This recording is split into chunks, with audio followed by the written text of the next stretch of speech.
Okay, it's going to follow me here. All right, so first, my athletic director could not be here tonight, Holly Sheely. She sends her regrets.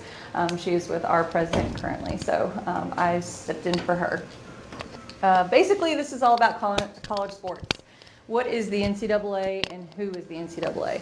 So everybody understands I'm not really going to talk a lot about NAIA, but if you guys have questions about that, I did play in the NAIA, so I do know a little bit about that, so I can answer some questions. But because we're at Traincy, we're going to talk a little bit about the NCAA. The NCAA is the most common in the country. Everybody knows what the NCAA is. It's an opportunity for student athletes to continue playing the sport they love in college, whether it's Division I, II, or III. So the next slide here, this is pretty much what everybody's really wanting to know. So this is Divisions I, Divisions II, and Divisions III. So Division I is what everybody assumes what Division I is. That's what you see with UK, U of L, Murray, EKU. Those are your Division I's in Kentucky. Those, they have the middle population as far as participation is concerned. They have, again, the middle number of membership in the NCAA. Now, this is the division in which you do get athletic scholarships for. So these athletic scholarships, they are not for the full time. We'll talk about that a little bit later as far as the national letter of intent, but that financial aid is probably only for the year. So I encourage everyone to look at the fine print when you're signing those NOIs. Academics. So the 2017 graduation and success rate was at 87% for Division I. Division II, Division II is kind of like the lost division because they can give athletic scholarships, but some of these schools and universities are highly academic as well. So they're kind of in the middle and a mesh of Division I and Division II. They are the least number of membership and the least number of student athlete participation. So again, Division II is that very weird middle ground of the divisions in the NCAA. Again, their academic success rate was only 72%. So, and then Division III, which is what Traincy is in, it is the highest student participation and then the highest number of membership in the NCAA. Now, at Division III, you do not get athletic scholarships. At Division III, you get academic scholarships, grants, things like that. You get a financial package. It just does not say athletic money. There is no requirement from you as the student athlete to participate in that sport for this money. Anybody got any questions about this? So the success rate for Division III is 87% as well. So, and they sponsor the most national championships, which is also something people don't understand from the Division III life. So, who's heard of the NCAA Division Eligibility Center? Anybody? Okay, so if you're thinking about playing Division I or II, you have to complete the Eligibility Center. So you have to go on there, you have to pay money and to upload your face, your transcripts, your grades, everything. So I'll get to that here in a little bit more about what is all required. Sorry, the batteries are falling out. So Division III, you do have to do a profile page. There's different pages and things like that, but you have to requirement is the amateurism requirement. Uh-oh.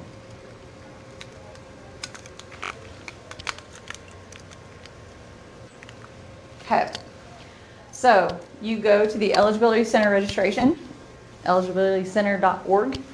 That is where you can create anything and everything and upload anything and everything to your profile page or your certification page.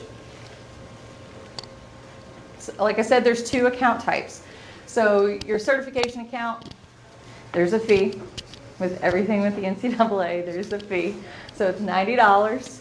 And so you're going to put your school, everything. This is the NLI that we'll talk about even more about later. And this is the big one that a lot of people don't understand.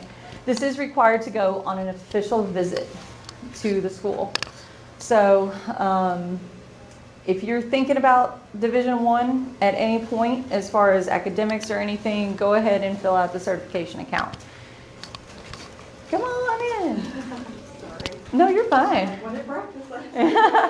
And if you are thinking about just dabbing in trying to figure out what you want to do, just go ahead and make the profile page. So that doesn't cost anything. That allows you to upload your transcripts, and you can always go to a certification account at any time. So if you're thinking D3-ish, but oh wait, that school comes in last minute, or you're thinking academic-wise, or just overall you want to go Division I or II, you can make the switch to the certification account. Again, they take your money, so you can't just go back and ask for your money back. So again, staying with that profile page until you know for sure is probably your best bet on that. So what age groups do we have in here? Freshmen? Sophomores? Juniors? All right, so I like the earliness. Plan early. This is the big thing for you athletes in the room. Get with your high school counselor, making sure that you're getting your core classes that are approved by the NCAA and completing those and passing those is a huge thing. So when you start looking at schools your junior, senior year, as far as making a decision, your grades matter from freshman, sophomore, junior, senior. There are times when people are going to ask to hold off because they want to see what you do your second semester of senior year just to make sure you're being serious about your grades if they weren't so great in your freshman, sophomore year. So grades matter the entire time you're through high school. So again, signing up for a free profile page your freshman year, very, very, what's the word? Preliminary, but a good idea if this is what you want to do moving on into college. And then looking at taking the pretest for ACT, SAT, making sure that you're getting those test scores in. Once you get those test scores, when you're a sophomore, looking at putting in your transcript your sophomore year into the account, and then making sure that you're still taking those tests, making sure you're getting the highest grades that you can on those tests.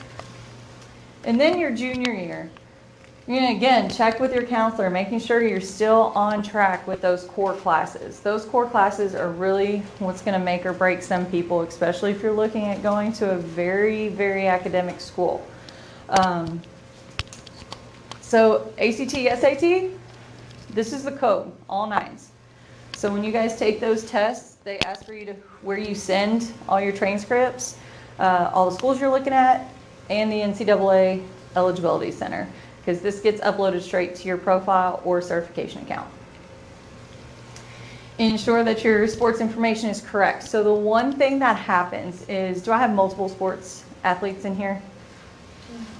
So say you got volleyball and archery, right? So say you're also playing basketball, but by your junior year, you say, I'm not going to be too sure about, basketball. Maybe not even volleyball. I'm going to go straight archery. Make sure you update that in your junior year, because that's going to dictate some things on there. So making sure your sports are correct. So your sports information. And then again, you're going to load your transcript at the end of the year as well, just to make sure that it's as updated as possible. Again, say you get a 35 on the ACT. You could try again if you really want to, if you're that high achieving, which come to Train C and we will have you try out for the Premier Scholarship. But because there are some kids I've met that just keep wanting to try to get that perfect score. But just keep taking it again and again and again to make sure that you get as high of an ACT or SAT as possible. Because on top of athletic money, if you go 1 or 2, there's more academic money that goes on top of that. So parents, more money, that's what happens right there is your academics. That has no bearing on the athletic portion. So again, request your final amateur certification within the NCAA Eligibility Center, and you're gonna load that final transcript. So that is pretty much a timeline that you wanna look at as far as going from your first year in high school to your last. So does anybody have any questions about what they may need to do? Yes. Well, I'm just curious about the difference between the SAT and the ACT nowadays. Honestly, In the old days, it was just, SAT was just for students interested in out of state. I think it's still kind of across the board type thing. ACT is very common anymore. That may be a question for Alex that's in our admissions department. I just know a lot of times we speak in terms of ACT. The one thing in the NCAA, you hear that 2.0 18 ACT. Again, that's a very low standard, but that's when D1s, when you hear, oh, they hit that 18, that means that they're going to be accepted into school because they're eligible to play. You have to have a 2.0 and an 18 ACT to be cleared by the NCAA to be Division I and II. Again, not something that I would want to push to be the standard, but that is what they're looking for. Again, you're not going to get a lot of academic money with that at all. I will tell you, you probably will not get into Traincy or think about that with those grades and ACT. But for those kids that are going to Division I for purely athletic reasons, What's a good ACT score to have if you want academic scholarships? Like yeah, our average is probably about 25. 25. Okay. 25 and above, I would consider that being good Okay. chunk of change that you're going to start to get from. Especially for grades or. Oh yeah, 25 and a 3.5 and above, AC or GPA. Yeah, that's when you're starting to look at some of the good monies, for sure. Okay. Thank you. Anything else before we move on? Awesome. So, in a nutshell, you're looking at your core classes, making sure that you're still talking with your counselor as much as you can be. Your grades, making sure your grades are as good as they can be. SAT, ACT, and then amateurism. So we're going to explain amateurism just a little bit more, especially for the track in the room, because that may be the one sport that is a little bit more applicable to. So does anybody have any ideas of what amateurism is? Because this is a big hot topic when you hear about some of these guys being ineligible for Division I because of getting paid for things. So the NCAA, again, this is amateur status. This is not being professional. You're not being paid to play. So the first one up here is something that has come up recently with a lot of student athletes is you're taking a break between high school and going on to college. And then you're just having this large break. And then you use a recruiting agency or a scholarship agent or a scouting service. Receiving payment from a sports team to participate. So with club ball right now, across all sports, if somebody pays you to come play for their team, that will affect your amateur status. Receiving funds or money to offset training expenses. So saying, hey, I want you to come play for me. I'll pay for your BP time in the cage. I'll pay for your uniform. I'll pay for this, this, and this. That's a no. Accepting prize money and based on performance or finish at a competition. So this is kind of like with track and field, triathlon. These are all individual things that you're receiving monies because you won or finished in a certain place. That will affect the amateurism. If you're being represented or marketed by a sports professional agency, I think that's kind of a no-brainer. And then this one is interesting because a lot of high schools in the country are trying to get more money for their programs, and then they're promoting or endorsing a commercial product or service with the student athlete's face on it. So just be leery of that. If you have any questions about amateurism, especially with the status of it, the NCAA has an actual amateur line that you can call, and they will tell you if it is good or not. Most of the time, these aren't really a problem. This is just something to think about as you go further through high school.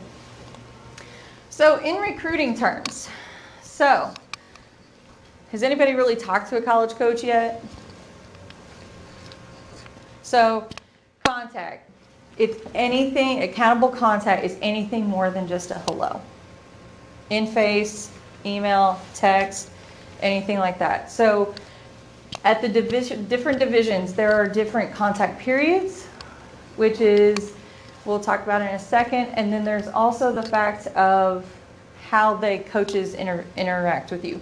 So there's the contact period, or the contact point, there's the evaluation. So anytime they see you in practice, anytime they see you on the performance floor or anything like that, that's an evaluation.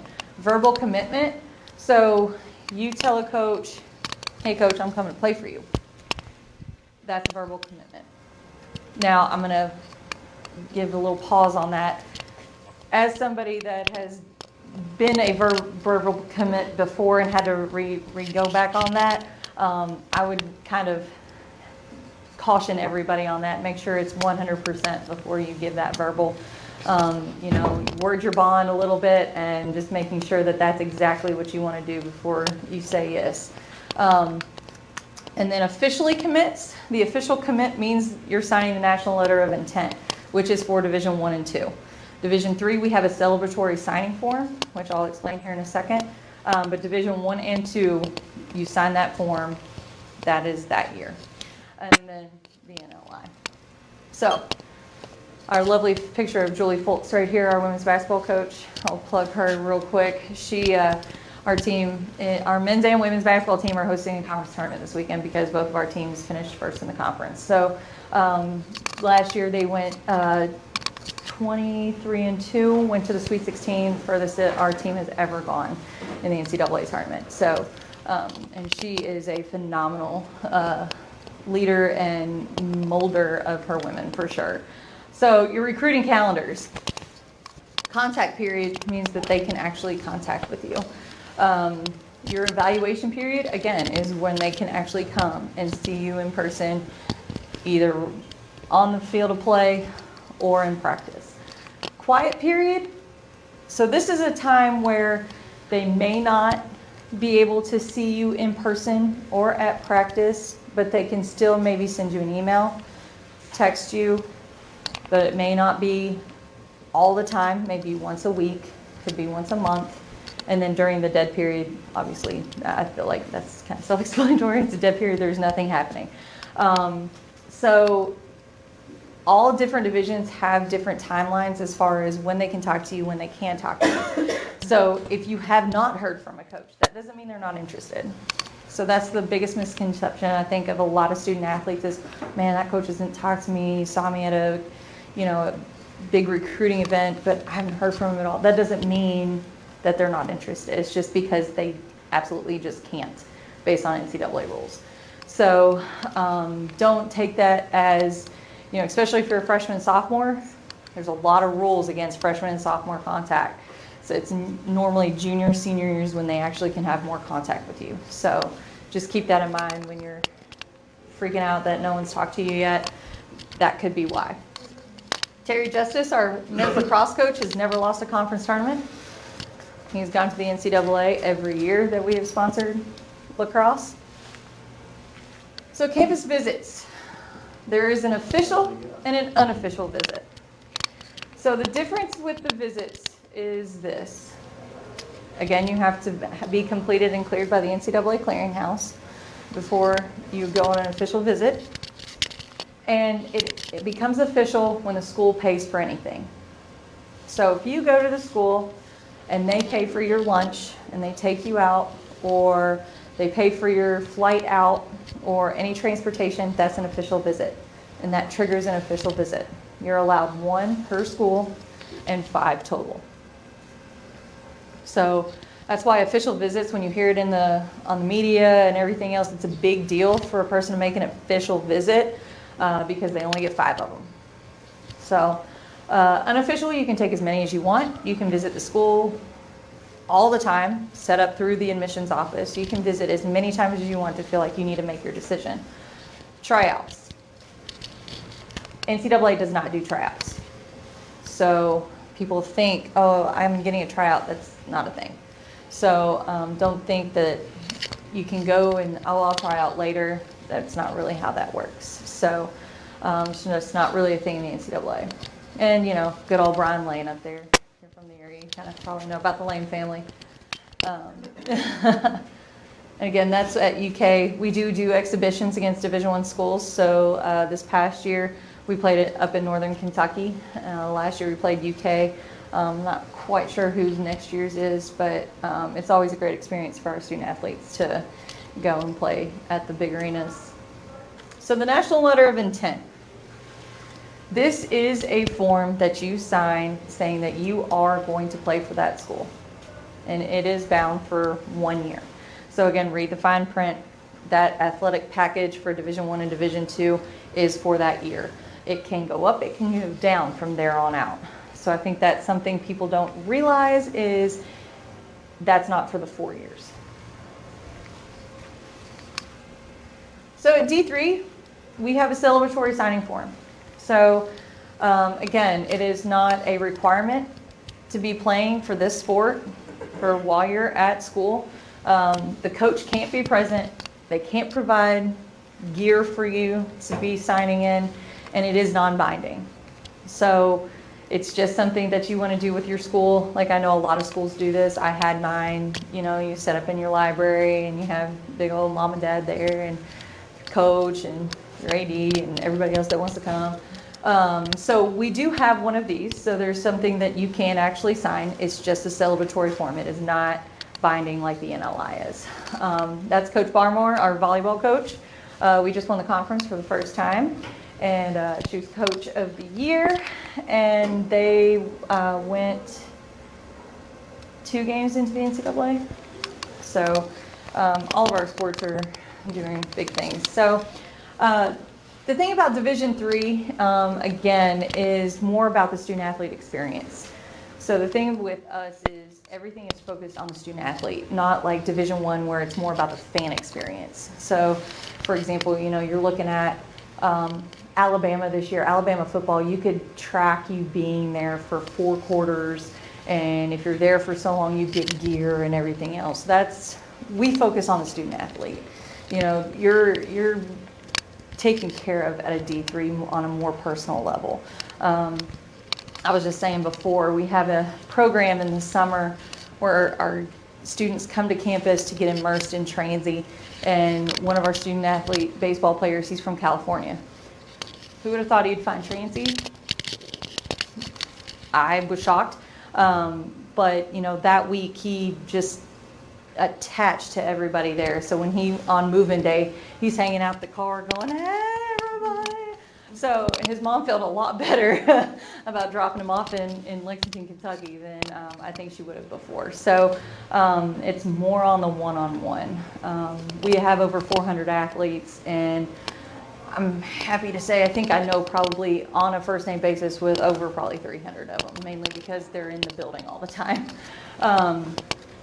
And they get to do so many other things at Division III. So Greek life, if that's something that's important to you, definitely available at the D3 level. All of our different campus orgs and events. We have so many pre-professional clubs that people are involved with. So you're just not the athlete. You are the student athlete. We want to make sure that you're getting prepared for after college. Again, we're playing at Whitaker Bank Ballpark this year.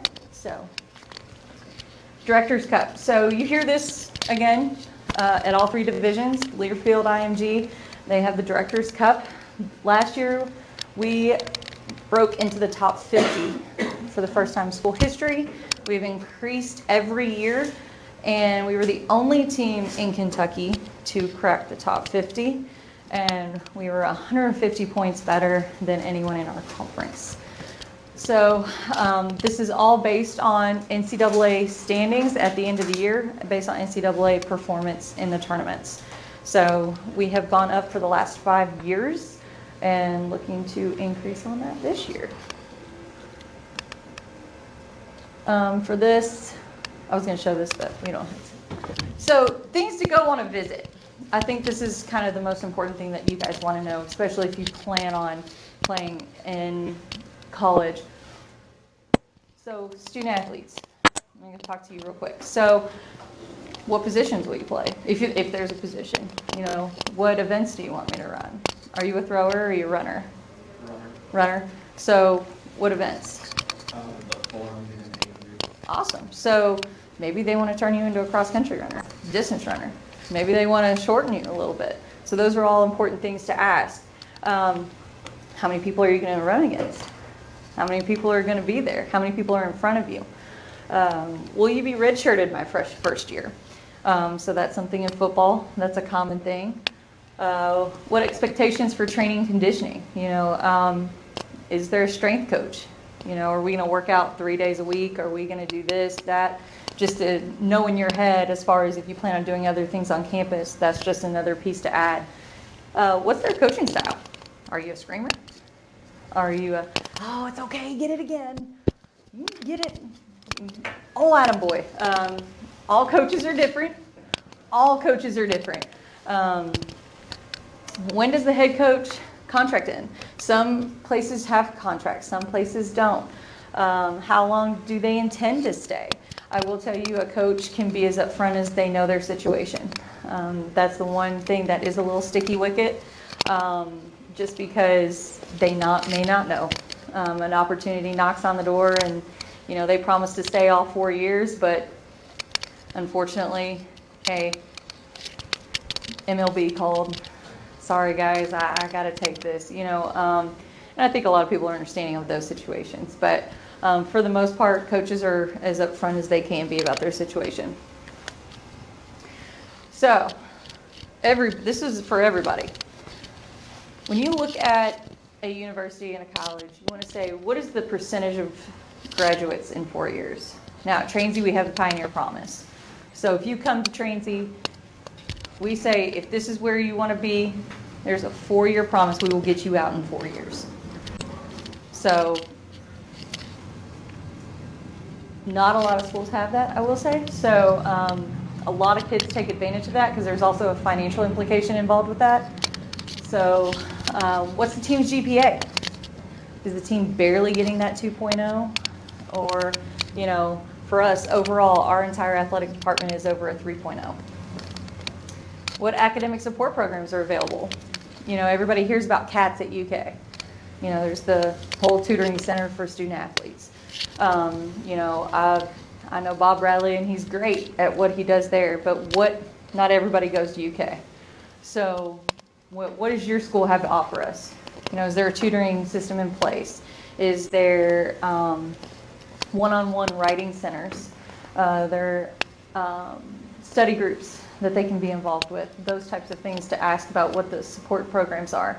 If you have a diagnosed or documented disability, what kind of academic services are available? ADA, that's something that you want to talk about. They do have ADA coordinators on campus, so you can maybe meet with them when you're on your visits. How many credits do student athletes take in and out of season? So for example, a lot of our student athletes may overload or have a heavier schedule in their off season, just to make sure that if they take less credits during their season of competition, they stay on track to graduate. So again, that's a conversation they have with their advisor. Coach takes a look at it. Our compliance director looks at that stuff. Again, that's all with eligibility as far as they keep going on. But that's something to ask. If, for me with softball, I've loaded in the fall so I could have an easy spring.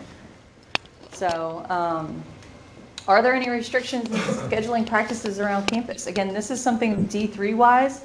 A lot of our practices do not happen until classes are over because we value the academic side. Sometimes you can't take certain classes or be in certain majors based on your sport. That's at the D1 level there. So the last question is probably the most important for everybody in the room, is the financial aid. So how much financial aid is available? Is there a pool that if we can get a hold of now, can we be involved with that? And what is covered? Is it room, board, tuition? Those are the 3 different areas that some people will try to not understand. So your tuition is actually your classes. That is 100% all of your classes. Fees, everything else is that cost there. Your room and board, your room is your room, and then the board is your meals. So those are the three different things that you want to look at is it in the package and what does that all cover? And how long does it last? Does it last just this year? Or does it last over 2? Does it last over all 4? Can you be employed while you're a student? Work study, federal work study, there's a box on the FAFSA. Who's heard of the FAFSA? Yep, so again, make sure you fill that FAFSA out as soon as you think about college because the money runs out quick. And if you're eligible for it, you want to get it. And there's a little box on there that says, do you want to be available for work study? I don't know why anyone would check no, but that allows you to work on campus to get money to offset costs. So I would always say, like right now I've got half the lacrosse team as my work studies in Beck, and they work in our fitness center. So it kind of makes a lot of sense that our athletes are in Beck. So I highly suggest work study. What happens if the scholarship, if you get injured? What if it's career ending? There's a lot of schools in Division I that if you get hurt and it's career ending, your athletic money is gone. So make sure that you know what that is up front. Under what circumstances could the scholarship be reduced or canceled? Especially academic money, there's going to be stipulations put on that. You have to maintain a certain GPA. You have to take so many courses. Make sure all that fine print is read so you know that you're not missing out on anything. And is the criteria tied to maintaining the scholarship? Same thing, just like I just said on the academic piece. So my suggestions, this is also my AD's suggestions. So transportation, again, this comes back to the student experience for us. We want to make sure that their experience is amazing. So transportation, I have seen and been a part of institutions and teams that they travel in 15-passenger vans with their coach, extremely tired on the way back from a game 3.5 hours away at 11 o'clock at night. It's not really the best, but you know, with us, our team's large enough, they take buses. So how do they travel? How do they eat? How do they do those types of things? Uniforms and equipment. When you go to a game, their uniforms look bad? Like, does it look like they need some help? You know, what all gear do you get? Are you provided equipment? Are you provided everything that you need to play that sport? Again, student athlete experience. That's what D3 is all around. Strength and conditioning. We have a strength and conditioning coach. That is the new thing with a lot of athletics programs across the country. They have an actual strength and conditioning coach. With our new student center that's being built, we are going to have an area that is dedicated for strength and conditioning. It's going to be available for everybody on campus, mainly our student athletes. Brand new area for them for strength and conditioning. Very excited about that. Facilities. Are there playing surfaces off campus? You know, is there track 10 minutes away? Do they have to drive every time they want to go to practice? Is it on campus? Do the baseball, softball fields have lights? Another reason we are at Whitaker Bank right now, because our field out by the 113 did not have lights, and it prevented us from finishing some games last year.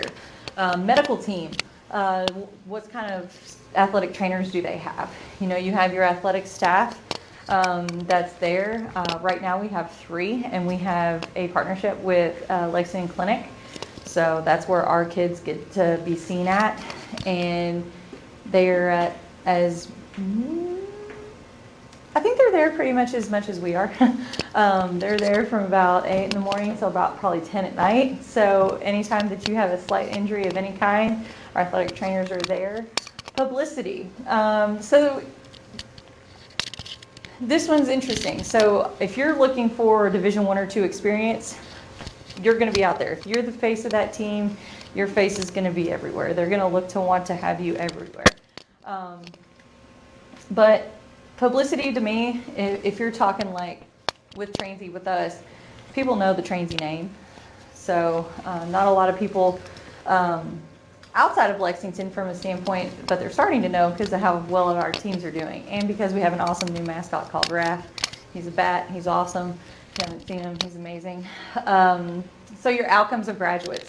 Then this is probably something as parents they most ask our coaches on visits. Well, where are your alumni now? Where are you kids that graduate? What are they doing now? So this is something that we've started to work on as far as our staff is concerned, as far as, okay, where are all of our graduates at? Where did they go? So a lot of them are in graduate school. A lot of them have gone on to pre-professional degrees. And a lot of them come back. So you want to know what they're doing. They're lawyers, they're doctors, they're dentists. Going to a practicing game, this is probably a big thing for the student athletes. Going to a game, going and seeing what a practice is like, getting to know the players and spend the night with them. There's a lot of ways that you can do this that's not an official visit. You can do an overnight with the admissions department. Admissions department sends you all kinds of stuff all the time about coming over for a visit, stay with one of our hosts. They can definitely introduce you to some of the players and you can ask them questions, things like that. Trust me when I tell you they will be very upfront with you. I don't know how many players will just flat out make things up. They will tell you if they have a great experience. They will tell you if they have a bad experience. So I feel like at this point, you're going to know if it's the right fit for you or not. So I highly encourage practice, game, and play. Spending the night is a good way to know what you're looking at. And there we go. Okay, I think I left enough time for questions.